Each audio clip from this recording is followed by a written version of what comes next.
Bonjour, vous écoutez l'épisode 78 de Change ma vie, le podcast qui vous donne des outils pour votre esprit. Je suis Clotilde Dussoulier, auteure, coach de vie et exploratrice de ma vie intérieure, et je partage ici les découvertes qui ont changé ma vie. Change ma vie est un podcast publié tous les jeudis, et vous retrouverez les éléments et les ressources dont je parle sur le site changemavie.com. Abonnez-vous au podcast sur la plateforme de votre choix pour être notifié des nouveaux épisodes chaque semaine. Si vous aimez ce podcast, la meilleure façon de le soutenir est de laisser un avis 5 étoiles sur Apple Podcast. Ça permettra à d'autres de le découvrir plus facilement.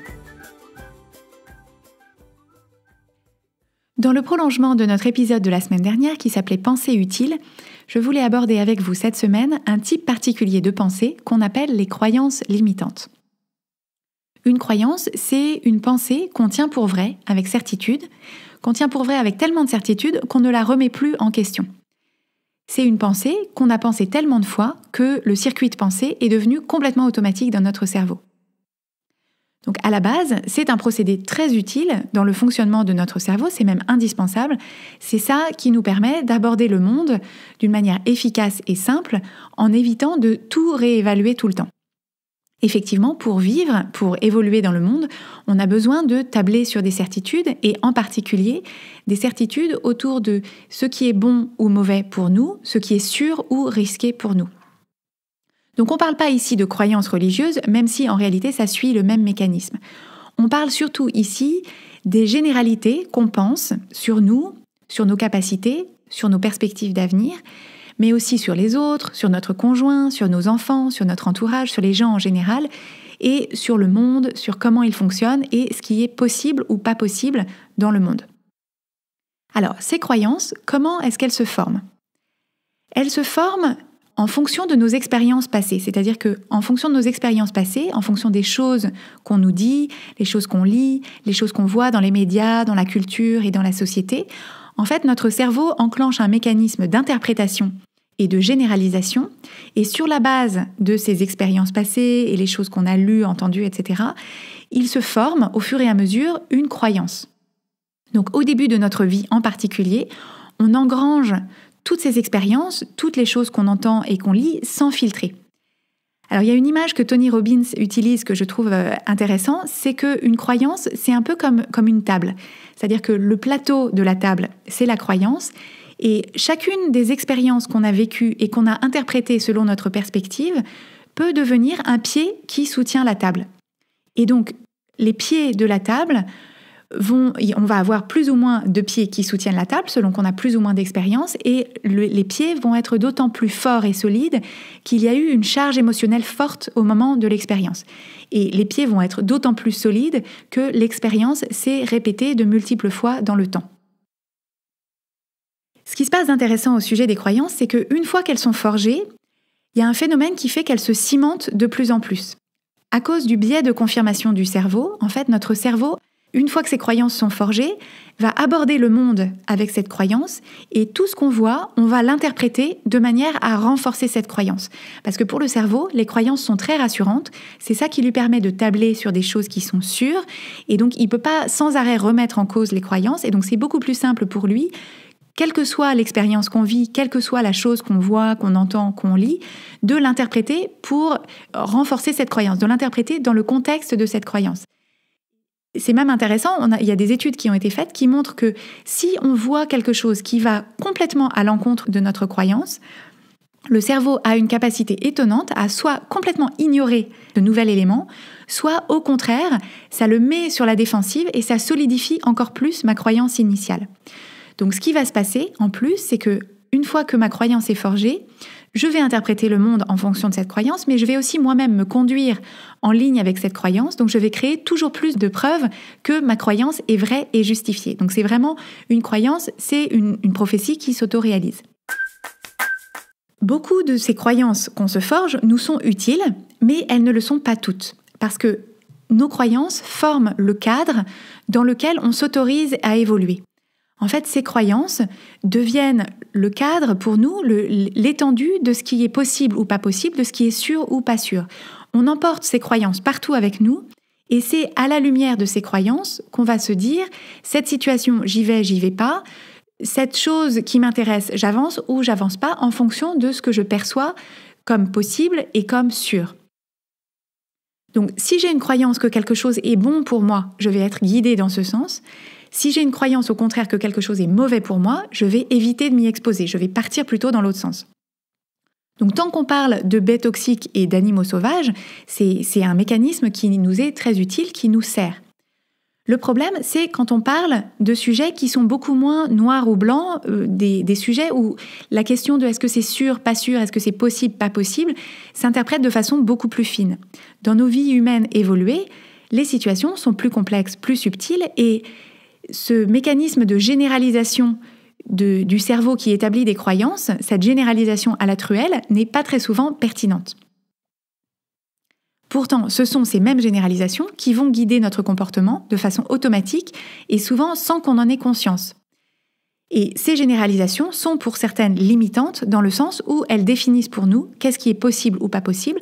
Et si on ne les remet pas en question, on croit que c'est ce qui est possible avec un P majuscule, que c'est la vérité avec un V majuscule, et ça devient de fait la limite de ce qui est possible et vrai pour nous. Comme exemple de pensée limitante, vous en avez sans doute parce qu'on en a tous, donc moi j'en ai, vous en avez, c'est pas que c'est anormal, l'idée c'est simplement de les mettre au jour pour les identifier, mais il y a peut-être des gens qui pourraient se dire, après 50 ans, quand on est une femme, on n'existe plus, on peut se dire, c'est plus dur pour les femmes que pour les hommes de réussir, on peut se dire, je suis nulle pour gérer mon argent, on peut se dire, une famille recomposée c'est très compliqué, on peut se dire, c'est impossible de gagner sa vie quand on est un artiste. On peut se dire la société est de plus en plus violente, on peut se dire tous les hommes politiques sont pourris, on peut se dire dans une grande ville on se sent très seul. Et vous voyez que ça, ce sont des pensées qui peuvent vous paraître être de l'ordre de l'observation, mais dans chacune de ces pensées, il y a une interprétation et une généralisation sur la base de choses que peut-être vous avez observées et interprétées, et que chacune de ces pensées va nécessairement conditionner le regard que vous portez sur vous-même et sur le monde. Donc l'enjeu, c'est vraiment pour nous de faire le tri entre ces croyances qu'on a et de faire le tri entre les croyances qui nous sont utiles parce qu'elles nous aident à aller de l'avant. Par exemple, si j'ai une croyance de l'ordre de « quoi que j'ai envie de faire, il suffira de travailler pour y arriver », ça, on voit que c'est une croyance parce que ça n'est pas vrai dans l'absolu, on ne peut pas le prouver avec certitude. Par contre, si c'est la croyance avec laquelle j'avance, je vais me mettre en position d'œuvrer vers les choses qui me vont envie et il y a de fortes chances pour qu'effectivement, si je travaille suffisamment dans le bon sens, j'arrive au bout du compte au résultat que je souhaite. Donc ça, c'est une croyance qu'on a envie de garder ou de se forger. Par contre, on va essayer de se détacher des croyances qui ne nous sont pas utiles parce qu'elles nous limitent dans ce qu'on se propose de faire de notre vie.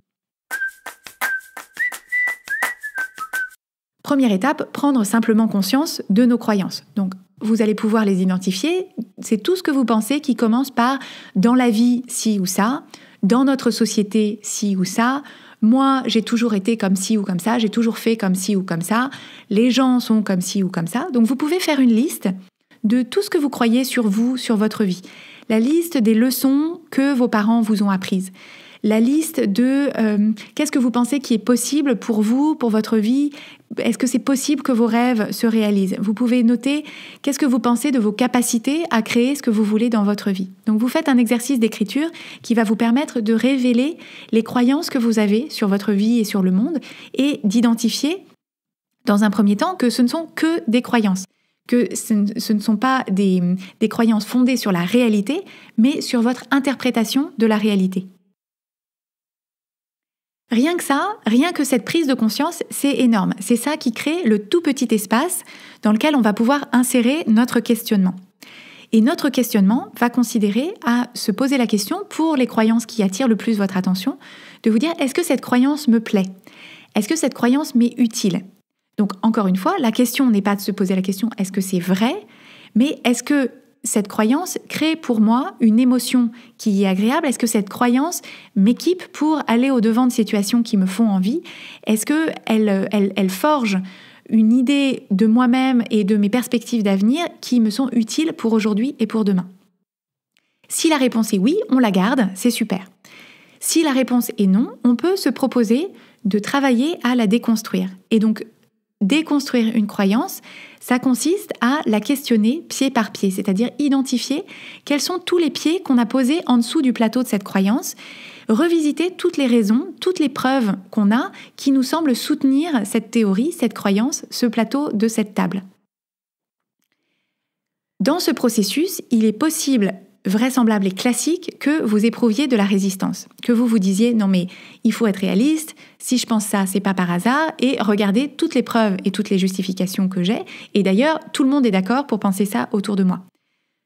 Il est absolument normal et attendu que vous ayez un fort attachement à vos croyances et à vos certitudes.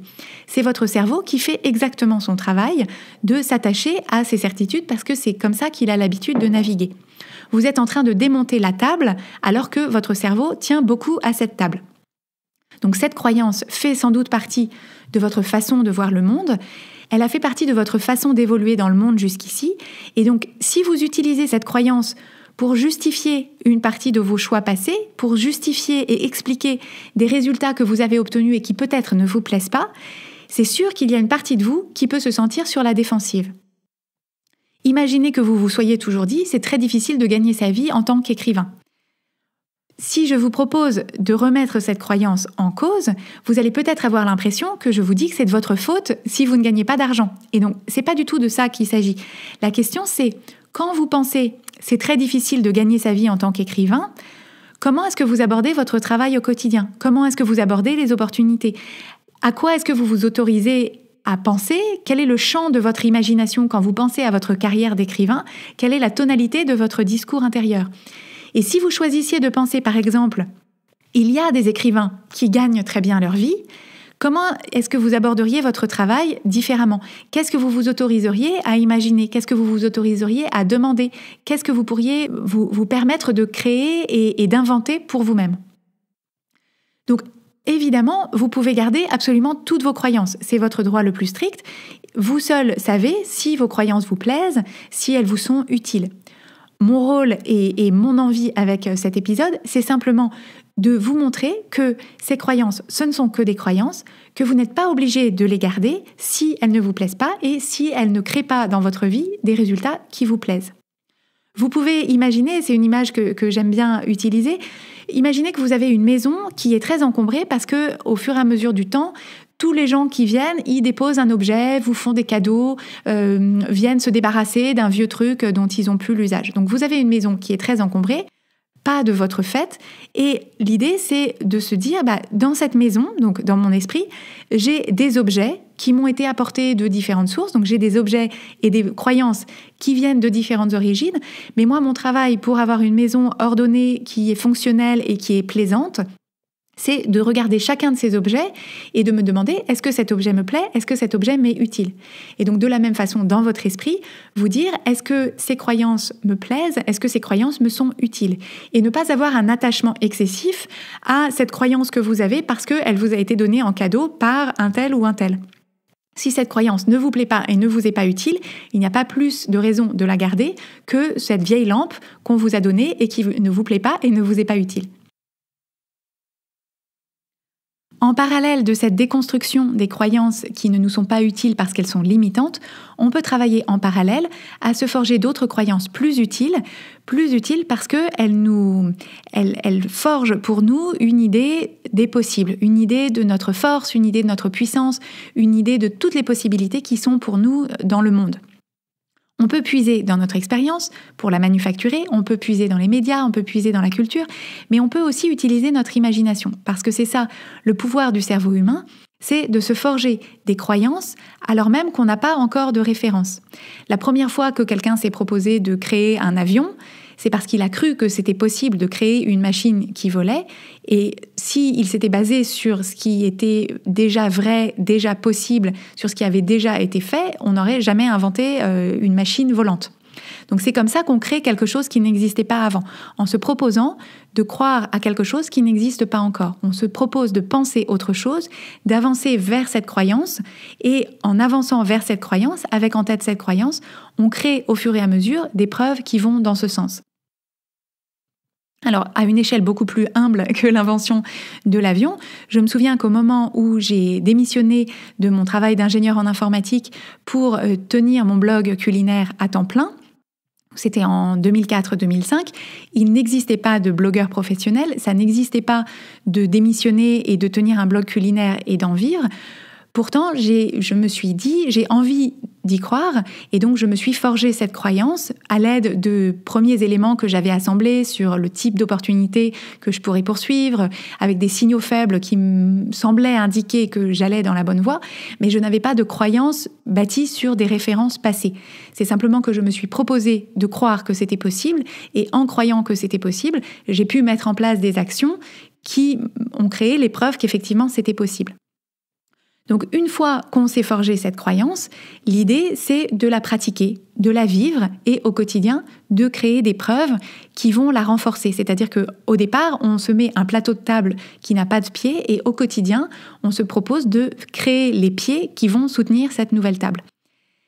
Et il y a une chose que je voudrais souligner, c'est qu'à chaque fois qu'il nous arrive quelque chose, à chaque fois qu'on est face à une situation, à chaque fois qu'on entend une anecdote, à chaque fois qu'on entend un retour d'expérience, on a à 100% le choix d'interpréter ce qui arrive d'une façon qui renforce soit une croyance limitante, soit une croyance qui est empouvoirante, entre guillemets, empowering, c'est-à-dire une croyance qui nous est plus utile, une croyance qui renforce la vision du monde et la vision de nous-mêmes qui nous plaît davantage et qui nous est plus utile.